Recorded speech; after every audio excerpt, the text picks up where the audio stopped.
course, we're all singing the praises of Joe Montana here in Kansas City. The folks in San Francisco are still singing the blues. They're very upset about his move. This has been sort of an emotional roller coaster ride for the folks out there. After all, Joe was going to stay, then Joe was going to go, and Joe might stay, then Joe left. And of course, for San Fran fans, it's sort of like a soap opera. And now, Life Without Joe. It is a classic soap opera. Meet Joe. He's our hero. But he's stuck in a bad relationship. Meet George. He's unscrupulous. He's the coach. He's the villain. He wants Joe to stay, but he won't let Joe play. What's our hero to do? In the end, our hero wins out and fades from the picture in San Francisco, which is really a shame in a way. That's because for more than a decade, he's been as big a part of San Francisco as the bridge, the bay, and the boats.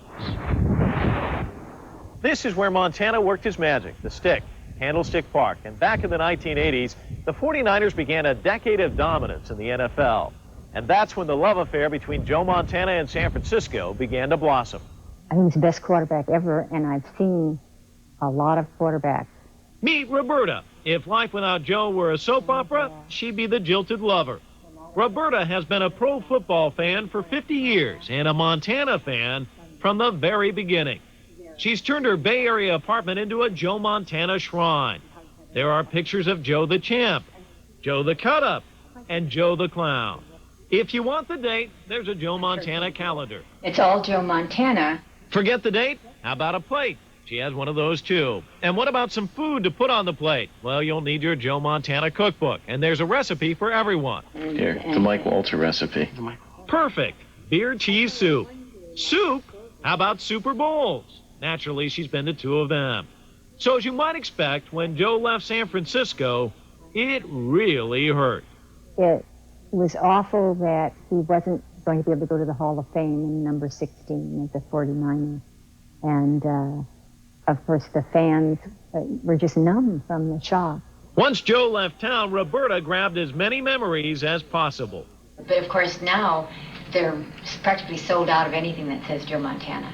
Well, she still has her Niners phone, and when she dies, she wants her ashes scattered at Candlestick. But she still loves Joe. So now the question is, what if the Chiefs were to play the Niners in the Super Bowl? What then? I'd always root for Joe Montana.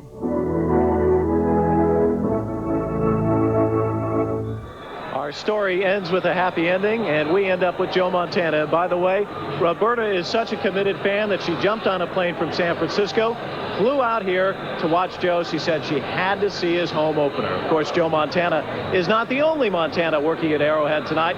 We'll send it back down to Jennifer and Larry now. Thank you very much, Mike. Jennifer is here working away as the players are on the field warming up for the start of the game in just a few minutes. I'd like to send Joe to Roberta for a little while. Let her take care of him.